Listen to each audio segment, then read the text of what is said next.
बिस्मिल्लाहिर्रहमानिर्रहीम। अस्सलाम वालेकुम नाज़रीन, आप यूट्यूब चैनल देख रहे हैं। मैं इमरान खान हूँ। नाज़रीन, सबसे पहले तो नेतन्याहू की पसंदीदगी के हवाले से एक सर्वे सामने आया और ये एक फरमाइशी किस्म का सर्वे लगता है क्योंकि पाकिस्तान में इसके अजीबोगरीब नताइज आए हैं। पहले जो नताइज आए और जो सर्वे मैं आपके सामने रख देता हूँ, ये है जनाब सर्वे। और पाकिस्तान के मीडिया में, अखबारात में इस सर्वे को छपवाया जा रहा है। पाकिस्तान के मुख्तलिफ जो मीडिया ग्रुप्स हैं उनकी वेबसाइट्स के ऊपर इस सर्वे को डाला जा रहा है ताकि पाकिस्तान में ग्राउंड बनाई जाए। देखिए, नेतन्याहू के हवाले से पूरी दुनिया के अंदर ये चीज़ सबको पता है कि वो दुनिया के मुतनाज़ तरीन शख्स हैं और नेतन्याहू कई मुल्कों में दाखिल नहीं हो सकता, यूरोप के अंदर कई इलाकों में नहीं जा सकता।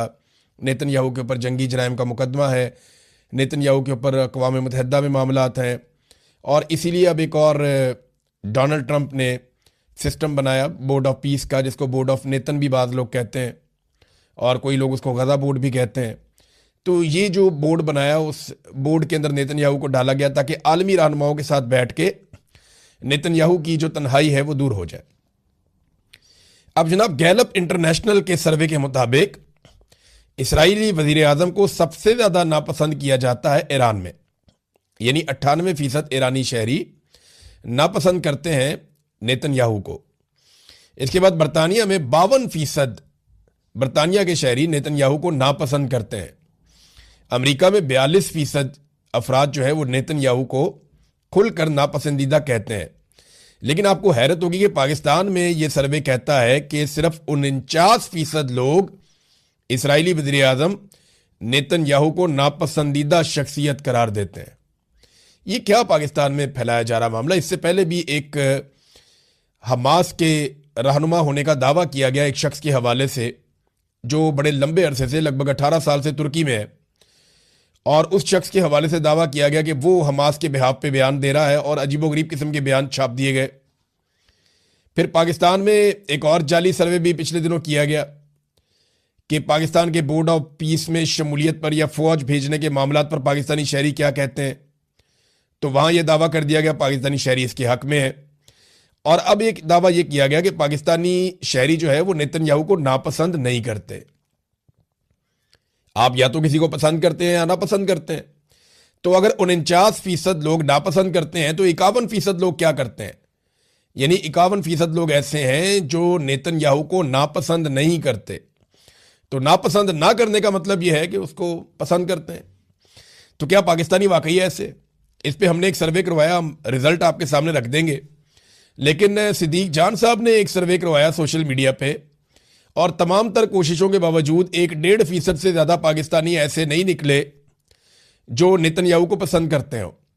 तो ये सर्विस कौन करवा रहा है, इसका नतीजा क्या निकालना चाहते हैं? बात साफ है कि पाकिस्तान के मौजूदा रजीम ने, आसिम मुनीर साहब ने, यह फैसला कर लिया है कि पाकिस्तान इसराइल के साथ वर्किंग रिलेशंस बनाएगा और उसके अमली नमूना, उसका अमली मुजाहरा वो ये है कि शहबाज शरीफ साहब उनके साथ बैठ भी गए, उनके साथ खड़े होकर फोटो भी बना लिया और उनके बोर्ड के अंदर भी शामिल हो गए और फौज भेजने की ख्वाहिश के लिए अमेरिका को बाकायदा एक अर्जी भी पाकिस्तान ने लिखी जो अमेरिकी वजीर खारजा ने कहा, और उसका रद्द अमल या उसका जवाब अभी तक पाकिस्तानी हुकूमत ने नहीं दिया कि जनाब ये झूठ बोल रहे हैं। तो ये इनकी तरजीहात हैं, ये इस तरफ लगे हुए हैं। कुछ तैयारा खरीद रहा है, अभी पता चला कि एक तैयारा और भी आ गया। कुछ सोर्सेज ये दावा कर रहे हैं, कुछ लोग जो हैं वो सोशल मीडिया पे दावा कर रहे हैं कि एक तो तैयारा वो था जो मरियम नवाज ने लिया, एक उससे भी दुगनी कीमत का तैयारा है जो आर्मी एविएशन ने लिया है। अब ये इतना लग्जरी तैयारा लड़ाई के काम तो आता नहीं है, ट्रैवलिंग के काम आता है। तो इतना लग्जरी और कीमती तैयारा अगर लिया जाता है तो वो किस काम आएगा? यानी अय्याशी वाली ट्रैवलिंग है ना, और क्या है। तो उसमें अब यानी मिलिट्री एविएशन को इस तरह के तैयारे की क्यों ज़रूरत पेश आई, ये सवाल अगर पाकिस्तान में कोई पूछेगा तो वो जबरी तौर पे लापता कर दिया जाएगा और उसको तशद्दुद का निशाना बनाया जाएगा, उसको और उसके ख़ानदान को इबरत का निशान बना दिया जाएगा। लिहाजा मरियम नवाज के तैयारे के बारे में तो पूछा जा सकता है, लेकिन मुबैना तौर पे जो आसिम मुनीर साहब का तैयारा उसके बारे में सवाल नहीं किया जा सकता फिर, अगर तो ये तैयारा लिया गया है। क्योंकि मेरे पास डायरेक्ट इत्तला इसके बारे में कोई नहीं है। जो इन्फॉर्मेशन मुझे मिली है वो सोशल मीडिया के कुछ क्रेडिबल लोग हैं वो उसके ऊपर कह रहे हैं, कुछ ऐसे लोग हैं जिनकी क्रेडिबिलिटी नहीं भी है वो भी इसके बारे में कह रहे हैं। बहरहाल ये खबर तो आई है, और देखें जहाँ धुआं होता है वहाँ आग तो लगी होती है ना, ऐसे तो नहीं हो जाता। और ये बताया जा रहा है कि ये तैयारा गल्फ स्ट्रीम का उससे भी महंगा और डबल कीमत का तैयारा है। बहरहाल इमरान खान साहब को 25 तारीख को इंजेक्शन लगाया जाएगा, ये हुकूमत ने दावा किया था। हो सकता है 24 को ही खामोशी से निकाल के लगा दिया जाए, अपोजिशन 25 का इंतजार करती रहे, हो सकता है, ये भी हो सकता है। देखिए ये हुकूमत कुछ भी कर सकती है। अगर इमरान खान साहब मान गए तो फिर तो ये उनको इंजेक्शन कहीं पे भी ले जाके लगा देंगे। लेकिन अगर इमरान खान साहब ने ये कहा कि मैं इंजेक्शन नहीं लगवाता, देखिए ना ये ऑप्शन है ना। एक तो इमरान खान साहब को फिक्र है अपनी आंख की और वो ये चाहते हैं उनकी आंख ठीक हो, तो उन्हें ये रिस्क नहीं लेना चाहिए कि उनकी फैमिली को बुलाते हैं या नहीं बुलाते, उन्हें कोऑपरेट करना चाहिए इलाज के लिए। लेकिन एक पॉसिबिलिटी ये भी है कि वो कहें कि मैं इंजेक्शन लगवाता ही नहीं जब तक कि मेरी फैमिली नहीं आ जाती, मेरे डॉक्टर्स नहीं आ जाते, मुझे उनसे बात करनी है, तो फिर इनको मिलवाना भी पड़ेगा।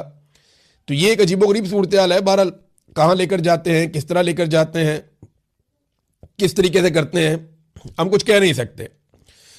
लेकिन 25 तारीख का दावा किया जा रहा है और तहरीके तहफ़्फ़ुज़ आईन पाकिस्तान ने मुतालबा किया है कि शिफा इंटरनेशनल अस्पताल में लाया जाए, वहां पे ये प्रोसीजर किया जाए और डॉक्टर आसिम और डॉक्टर फैसल की मौजूदगी में ये होना चाहिए।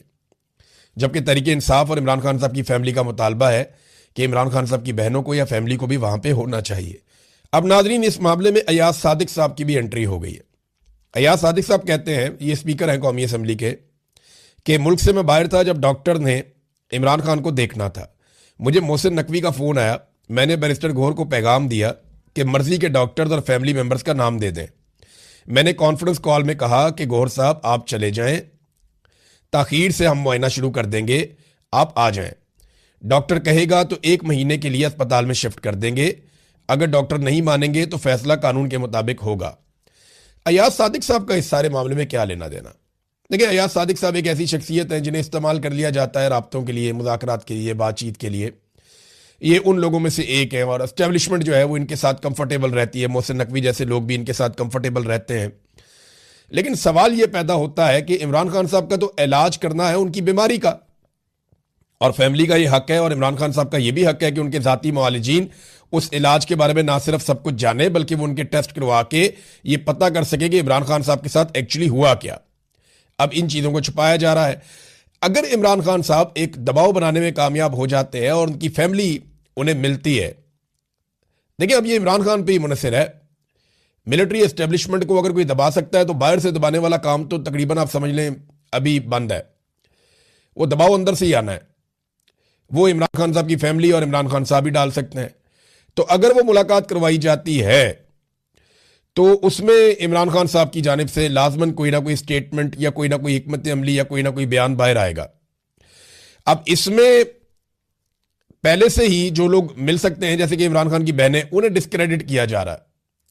मैंने आपको पहले भी ये बात बताई थी कि इमरान खान साहब की बहनों को डिस्क्रेडिट करने पे सारे के सारे लोग लगे हुए हैं ताकि अगर मुस्तकबिल करीब में इलाज की वजह से या ईद की वजह से इमरान खान साहब की मुलाकात हो जाती है अपनी फैमिली के साथ, तो जो भी पैगाम बाहर आए तो पहले से ही उस पैगाम को मुतनाज़े बनाया जा सके। कुछ लोग दावा कर रहे हैं कि अलीमा खानम को गिरफ्तार कर लिया जाएगा, लेकिन इमरान खान की बाकी 2 बहनों का क्या किया जाएगा और जो बाकी रिश्तेदार और लोग हैं उनका क्या किया जाएगा? देखिए ये खानदान एक जंग में उतर गया है और ये पीछे हटने के लिए तैयार नहीं है।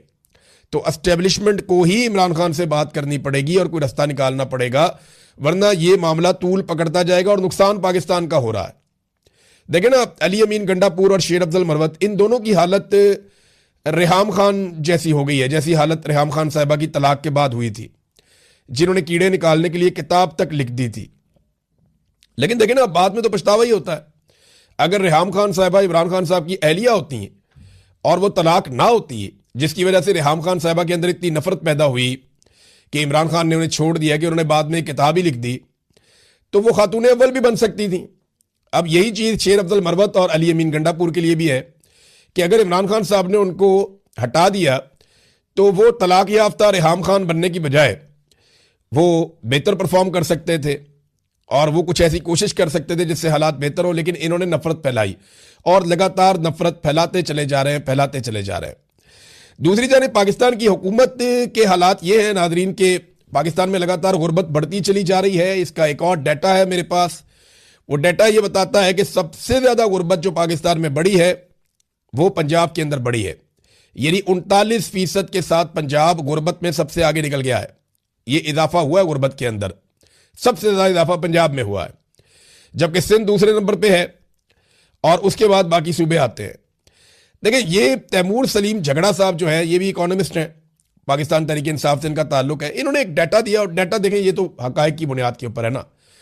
हुकूमत ने जो एक म्यार रखा हुआ है ना गरीब आदमी का, एक गुर्बत की लकीर होती है कि इससे नीचे जो जाएगा वो गुर्बत की लकीर से नीचे चला जाएगा, वो रोटी के लिए भी तरसेगा, और उस लकीर से ऊपर जो आएगा वो गुर्बत की लकीर से नीचे नहीं है। तो गुर्बत की एक लकीर खींची जाती है। बैनुल अक़वामी सतह पे जो एक म्यार है गुर्बत की लकीर का, वो $4 रोजाना है।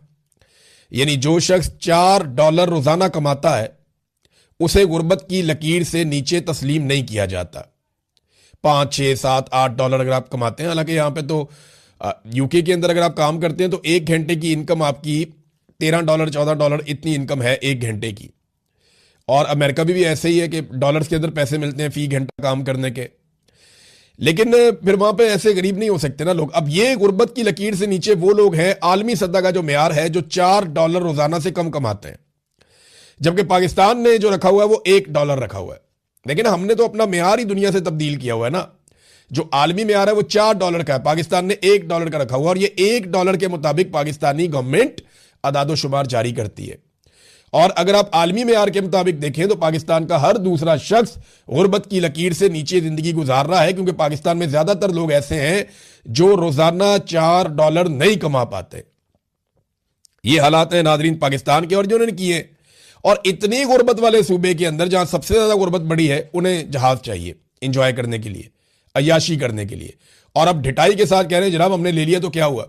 वो अज़मा बुखारी वो स्टेटमेंट देने के बाद ऐसी गायब हुई है, वो झूठ पे झूठ, झूठ पे झूठ। ये इंफॉर्मेशन मिनिस्टर है या डिस इंफॉर्मेशन मिनिस्टर है? इन्होंने इतने झूठ बोले हैं कि पीका का कानून इनके ऊपर लगता ही नहीं है। कोई कानून पीका का इन पे नहीं लगता। वो दोनों बहनों को उठा के सनम जावेद को, फलक जावेद को अंदर डाल दिया। वो इनसे ज्यादा काबिल भी हैं और उनके ऊपर कोई ऐसा केस बनता भी नहीं है, लेकिन उनके ऊपर केस डाल दिया और खुद ये झूठ बोलती है, इनके ऊपर केस ही नहीं डलता। अब जनाब ये रमजान के अंदर जो अफ्तारियां आम लोग भी कर रहे थे ना, वहां जाके भी ये अपनी फोटो चिपका के आ जाते हैं कि जनाब ये अफ्तारी जो है ना, यही सैलाब में इन्होंने किया था। जो भी शख्स मदद करने जाता था उसके कैंप के ऊपर जाके मरियम नवाज के फोटो चिपका देते थे कि ये मरियम नवाज ने किया है। अब जो भी शख्स अफ्तारी करवाता है उसके ऊपर जाके मरियम नवाज का फोटो चिपका देते हैं। कुछ जगह पे जहां सरकार अफ्तारी करवा रही है वहां पे 2 पकौड़े, 1 सेब, 1 केला और 2 खजूरें रख के उस प्लेट के ऊपर, पकौड़ों के ऊपर मरियम नवाज का फोटो लगा दिया। यानी पकौड़ों के ऊपर मरियम नवाज का फोटो का कागज रख दिया। वो इतनी पर्ची है उसके ऊपर मरियम नवाज का फोटो। यार रोजादार है, खुदा का नाम लो यार, वो नई शक्ल देखना चाहते। क्या जरूरी है कि रोजादार जब बेचारा भूखा आएगा अफ्तारी करने के लिए तो उसे मोहतरमा की शक्ल दिखाई जाएगी? ये तो गैर जरूरी काम है। अब उसको टिकटॉक का शौक ही ना हो रोजादार को, तो आप उसको क्यों दिखा रहे हैं ऐसी शक्लें? ये बड़ा नामुनासिब है, रोजादार के साथ ज्यादती है कि उसकी प्लेट के अंदर खातून की शक्ल रख दी जाती है, जो बहुत ही नामुनासिब है, बहुत ही घटिया हरकत है। लेकिन ये इनकी प्रायोरिटीज हैं। और हालात लॉ एंड ऑर्डर के ये है कि पाकिस्तान के अंदर इंसानी हकूक के मामलात के ऊपर तहकीक करने के लिए एक PhD स्कॉलर आता है कनाडा से, हमजा खान। ये शख्स पाकिस्तान में आता है, कैनेडियन नेशनल है, हमजा खान इसका नाम है।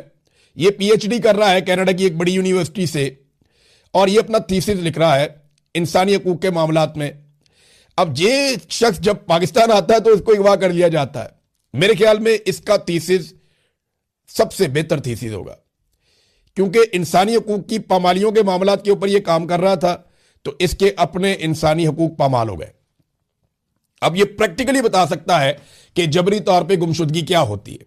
अब यह प्रैक्टिकली बता सकता है कि जब आपको अगवा कर लिया जाता है तो फिर आपके साथ क्या होता है। अल्लाह करे ये आदमी कनाडा पहुंच जाए और अपना थीसिस लिखे। लेकिन जब ये बाहर आएगा तो इसका स्टेटमेंट हो सकता है कि ये उस तरह ना दे पाए। लेकिन इस वक्त पाकिस्तान की एजेंसियों पे बहुत दबाव है। इन्होंने बंदा तो उठा लिया, लेकिन बाद में पता चला कि बहुत रोला पड़ गया है। ये सिर्फ कनाडा जाके अपने थीसिस में अपनी रुदाद लिख देना तो इसका थीसिस मुकम्मल हो जाएगा और टॉप क्लास का थीसिस बनेगा।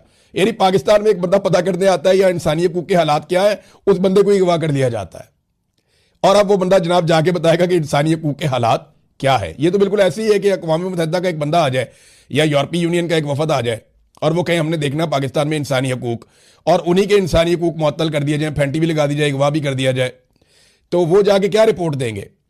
तो यही इस नौजवान के साथ हुआ। हो सकता है इसका जो थीसिस है वो कोई भी ना पढ़ता, मुस्तकबिल में कोई ज्यादा मशहूर ना होता, लेकिन जैसे नज़ामानी के साथ किया इन्होंने, उसका आर्टिकल डिलीट करवा के, इसी तरह हमजा खान के साथ बड़ी नेकी की है। ये जल्दी इंशाल्लाह बाहर आ जाएगा, क्योंकि एजेंसियां इसको ज्यादा देर रख नहीं पाएंगी। तो जब ये बाहर आएगा, कनाडा जाएगा, जाकर लिखेगा, तो लोगों की बड़ी दिलचस्पी होगी ये जानने में कि इसने क्या लिखा है और सूरत-ए-हाल कहां तक पहुंची है। नाज़रीन, पाकिस्तान के ऊपर जो टोटल कर्ज है वो मौजूदा रजीम ने इतनी तेजी से बढ़ाया है कि अब 138 अरब डॉलर का कर्जा हम पे चढ़ गया है। 138 अरब डॉलर्स, ये थोड़े पैसे नहीं है। 1 अरब डॉलर के लिए आप मिन्नतें और तरले करते हैं IMF के, बाकी मुल्कों के, और 1 अरब क्या, आधे अरब डॉलर के लिए भी आपकी दौड़ें लगी हुई होती हैं। मिसाल के तौर पे ये देखें ना, अपने चाइना से 25 करोड़ डॉलर लेने हैं, यानी ये 1 अरब डॉलर का चौथा हिस्सा है। ये थोड़े से पैसे आपने लेने हैं, 25 करोड़ डॉलर, और इसके लिए आप गारंटी नहीं दे सकते। पाकिस्तान गारंटेड इसलिए नहीं दे सकता कि पाकिस्तान का B नेगेटिव है। क्रेडिट रेटिंग जो होती है उसकी बुनियाद के ऊपर आपको कर्जा मिलता है ना, तो आपकी जो क्रेडिट रेटिंग है, यानी आपकी जो साख है, वो B नेगेटिव है। तो इसके ऊपर पाकिस्तान अपनी स्ट्रेंथ पे कर्जा नहीं ले सकता, और जो बॉन्ड है वो फ्लोट नहीं कर सकता। लिहाजा अब पाकिस्तान ने दरखास्त की है एशियन डेवलपमेंट बैंक से और एशियन इंफ्रास्ट्रक्चर इन्वेस्टमेंट बैंक से। इन दो आलमी बैंकों से पाकिस्तान ने रिक्वेस्ट की कि जनाब आपकी रेटिंग अच्छी है तो आप हमारी गारंटी दे दें, हमने जरा पैसे लेने हैं 25 करोड़ डॉलर, तो इसके ऊपर पाकिस्तान कमीशन देगा इन बैंकों को कि आप हमारी गारंटी दें, और हम जनाब ये कर्जा 25 करोड़ डॉलर का लेंगे, क्योंकि हमारी तो गारंटी कोई नहीं है, अब हमारी गारंटी मानता ही कोई नहीं, हमारी क्रेडिट रेटिंग माइनस में चली गई। ये इन्होंने पाकिस्तान के साथ किया। 2 अरब डॉलर आपने UAE का वापस करना है, और आप जहाज खरीद रहे हैं इतने इतने महंगे, 2 अरब डॉलर आपने वापस करना है UAE का, और आप वापस नहीं कर पा रहे। 1-1 महीने 2-2 महीने का आपको टाइम मिल रहा है। नाज़रीन, अफगानिस्तान के ऊपर जो पाकिस्तान ने अटैक किया, और वहां पे पाकिस्तान का मौक़िफ़ यह है कि इन्होंने निशाना बनाया दहशतगर्दों को, दहशतगर्दों के ठिकानों को, लेकिन दूसरी तरफ अफगानिस्तान कह रहा है कि सिविलियन लोग जो हैं वो मारे गए हैं इस हमले में। लेकिन अफगानिस्तान ने अब एक और चीज़ कही है और एक धमकी जारी की है। उन्होंने कहा कि इन हमलों का जवाब हम मुनासिब वक्त पे देंगे। तो पाकिस्तान की सिक्योरिटी फोर्सेस को और एजेंसीज को अब बहुत ज़्यादा मुतहर्रिक और बहुत ज़्यादा चौकन्ना रहने की ज़रूरत है, इससे पहले कि खुदा न खास्ता कोई इंसिडेंट हो। तो नाज़रीन, अब तक के लिए इतना ही। अपना ख्याल रखिएगा, अपने इस चैनल का भी। अल्लाह हाफिज़।